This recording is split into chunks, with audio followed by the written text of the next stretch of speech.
Alors voici une œuvre d'un artiste néerlandais qui s'appelle Escher du XXe siècle. La particularité de ses œuvres, c'est qu'il y avait toujours un lien avec la géométrie. Alors ici, nous avons deux motifs, un oiseau clair, un oiseau bleu. Et vous voyez la particularité, c'est que toute la région du plan qui est là est entièrement remplie d'oiseaux. Toute la partie qui n'est pas constituée d'oiseaux clairs est constituée d'oiseaux bleus et réciproquement. Alors regardons un peu comment cette figure a été construite. Regardons d'abord cette succession d'oiseaux clairs ici. On dit que c'est une frise, un même motif répété de cette façon-là. Pareil, cette succession d'oiseaux bleus, on peut dire que c'est une frise.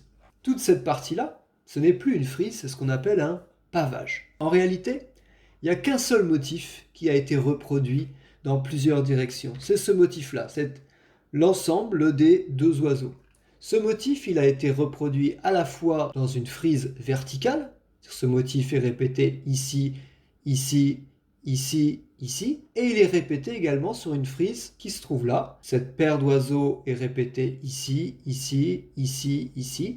Donc on a un même motif qui a été répété dans deux directions différentes, cette direction et cette direction. Nous avons soit les motifs répétés verticalement, ou soit selon cette direction. Prenons un exemple plus simple. Voilà, un triangle équilatéral bleu, c'est une frise, donc le même motif répété le long de cette droite. Maintenant, pavage. Là, le motif bleu est à la fois répété dans cette direction horizontale et dans cette direction-là.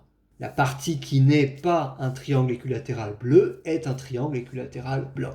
D'ailleurs, ça fait apparaître une illusion d'optique. On a l'impression presque d'un peu de mouvement ou même d'un peu de relief. On a même l'impression que les triangles bleus n'ont pas tous la même couleur, qu'il y a des dégradés de bleu, des nuances de bleu, alors que tous les triangles bleus ont exactement la même couleur.